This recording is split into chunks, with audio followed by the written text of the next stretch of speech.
Hi, Norimarco PBF here. Ngayon, ipapakita ko paano mag-disassemble at paglilinis ng Captain Barbell na unit. Here is my Captain Barbell by Sir Ron. Prototype. Okay. Wait muna tayo isa.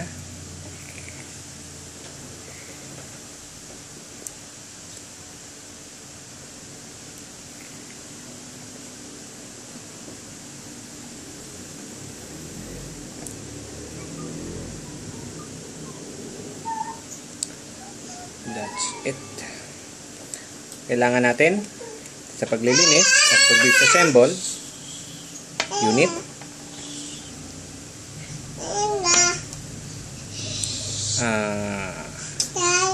plate or lalagyanan,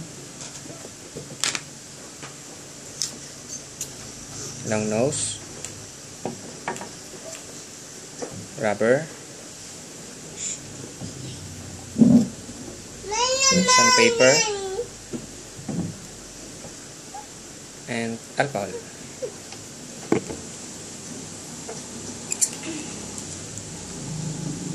Disassemble lahat. Ito na yung ulo, top cap. Lagay sa plate.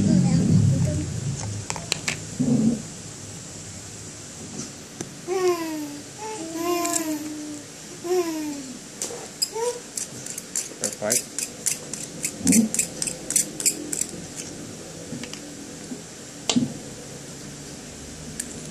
Base part.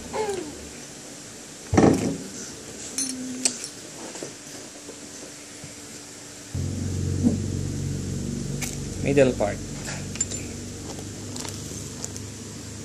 Layo natin ng konti.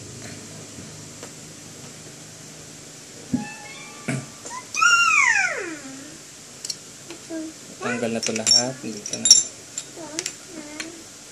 Para matanggal tong copper pin, kailangan mo ng long nose. Pitin mo yung copper pin at saka yung plastic part.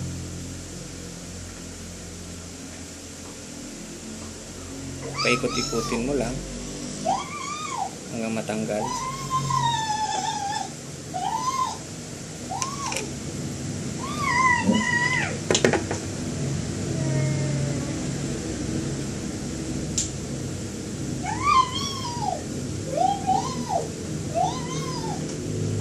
Next, ito, kung kaya nyo tanggalin, pwede. Sa akin kasi pwedeng matanggal. Loose na. If you have a chance na kaya nyo tanggalin to, mas maganda. Pag natanggal nyo na, sandpaper nyo lang dito, balik nyo ulit. Hanapin nyo lang yung medyo loose na konti. Kaya nyo tanggalin. Pero okay lang din. Sa ngayon, sample natin na hindi siya matatanggal. So, ganyan muna. Pinakamahirap na part tanggalin, minsan ito, bottom part. So, you need i-unlock nyo muna yung button, yung trigger. Pa-unlock siya. Press down yung button. Ulihin yung pin. Ipitin yung pin. Ito na yung kailangan yung rubber. So, ayun, tanggal na. Be careful yung spring o matanggal. Button. Spring, nandito na rin. Pinaka-lock. Copper pin. Tanggal natin. Last part, kung gusto nyo tanggalin tong ito nakakabit sa body. Usually kasi nagkakaroon din ng dumi yan. Pitin nyo lang ng long nose. Ikutin. Okay, tanggal na siya. Tanggal na lahat ng parts. One thing, isa pa nakalimutan, toothbrush. Thorough cleaning po itong gagawin natin. Wait, toothbrush. So, I have here a toothbrush. Liit lang siya. Kailangan natin yan. Lagay mo sila sa lalagyanan lahat. Ayan, kahit sama-sama na yung lahat dyan. Saka nyo buhos yung alcohol.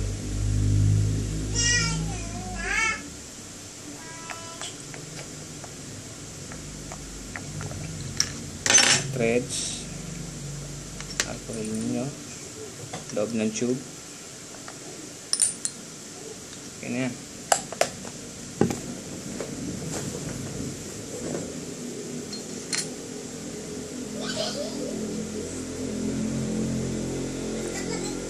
Ngayon may brush naman na kayo, pwede nyo i-soak sa brush yung alcohol, yung alcohol sa, yung brush pala sa alcohol. Lahat ng thread sa loob, brushin nyo.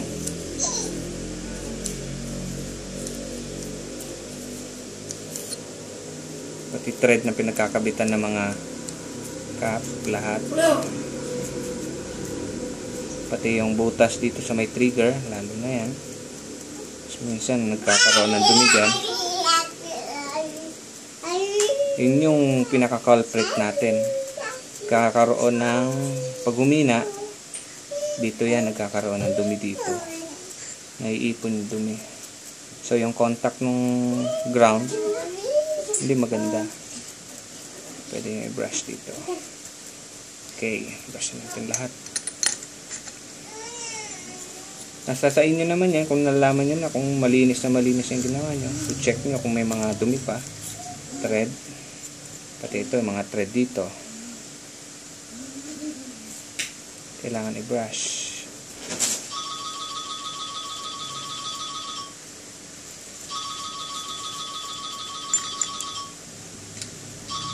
Pati thread nito, lahat ng thread.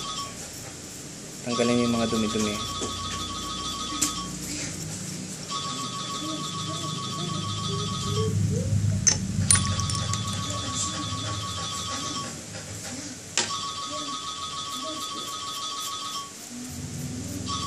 Mga coppers, pati yung brush thread yung dito, mga thread niya, kailangan yung brushing niya. Tanggalin yung mga dumi.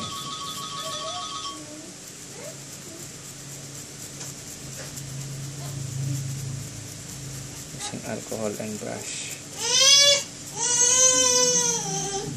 Damay nyo na rin lahat ng ano, pwede nyo ligisan.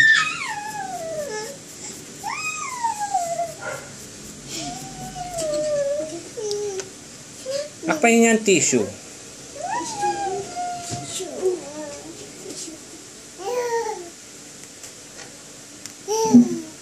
So, kailangan din pala natin to tissue.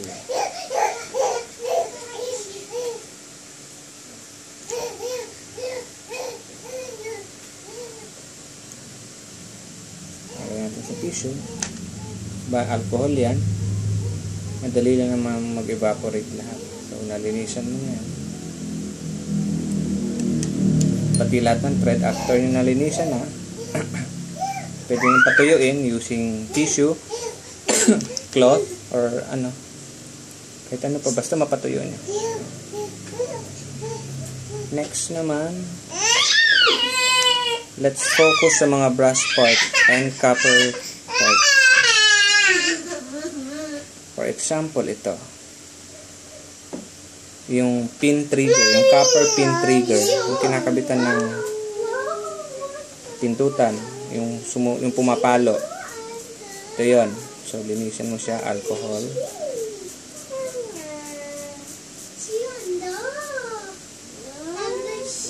Daming dumi, oh.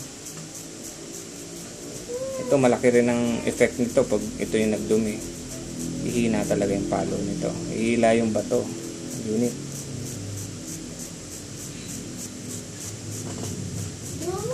Pag binrush nyo siya, oh, natatanggal yung mga dumi, umido.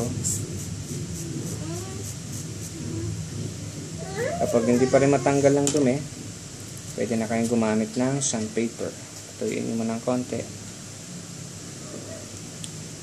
Lahat ng copper, medyo i-sandpaper nyo ng konti. Yung banda rito sa unahan, yung pumapalo, kasi dito yan eh. Ayan, dito siya yung pumapalo sa ground, di ba? Pinupush yung trigger. So, yung contact niyan, unang-una linisan mo.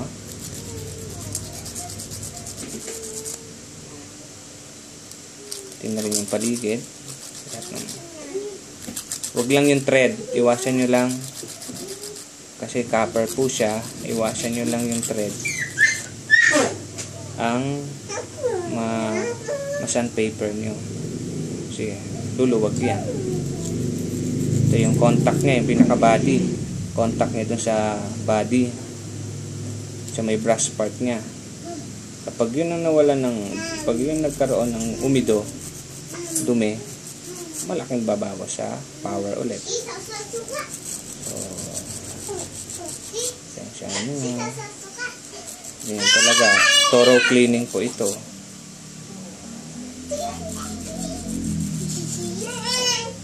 Kasi ganyan siya eh. Diba ito yung thread na nakapasok sa body. Ito yung nandito siya sa ilalim, sa loob. So, kailangan maganda yung contact niya. So, kailangan ito, malinis yun. Nakapaligid na yan. Ito. Yan, malinis yan. Kasi yung kumokontact dito, magkakaroon ng ground. Kailangan malinis po yan. Yung ginawa natin, sandpaper tayo. Tulad ko.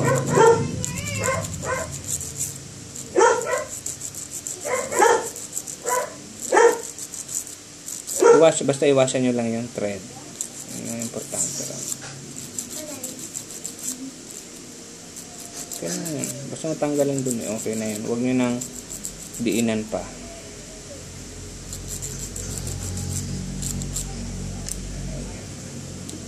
After nyan, ganun din gawin nyo sa lahat. Sandpaper nyo rin. Ito na ba? Sandpaper nyo rin yung copper. Dito. Paper nyo lang. Ito yung paligid. Sa alcohol pa lang minsan nalilinis na eh. Pero yung matitindin dun eh, yun yung sandpaper nyo. Okay. Ito yung sinasabi ko. Yung nakakonect sa body. Thread na yan. Kailangan nyo linisan yan. Yung sinasabi ko malaki din epekto. Oras na yan yung nag-accumulate na yung dumi dyan. Andaman nyo, mahina na yung unit ko. Bakit kaya? Hindi na siya katulad ng bago. So, ito, solusyon. Linisan nyo lang yan. Dito yan. Mahina yung ground. Mahina yung daloy ng kuryente sa ground. Turuan nyo. Yun lang pag disassemble and assemble. Yun lang, medyo kailangan na ayos yan.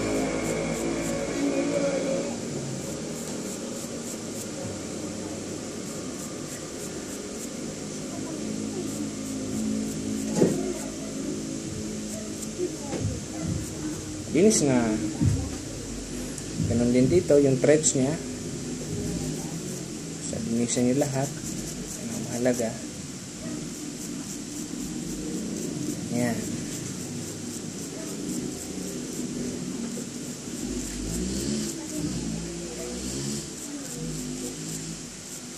Part 2 po nito is assembling na po.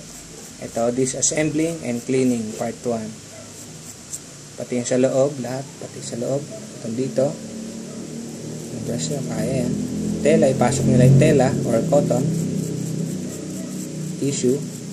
Ikot-ikutin nyo. Okay na rin yan.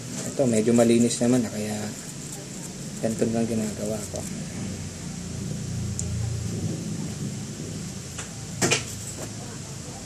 Sa lock, okay lang din. Minsan lang din maayos. Sa thread, kailangan mo, ay sa mga knurling, kailangan mo ng toothbrush talaga para malinis na maayos.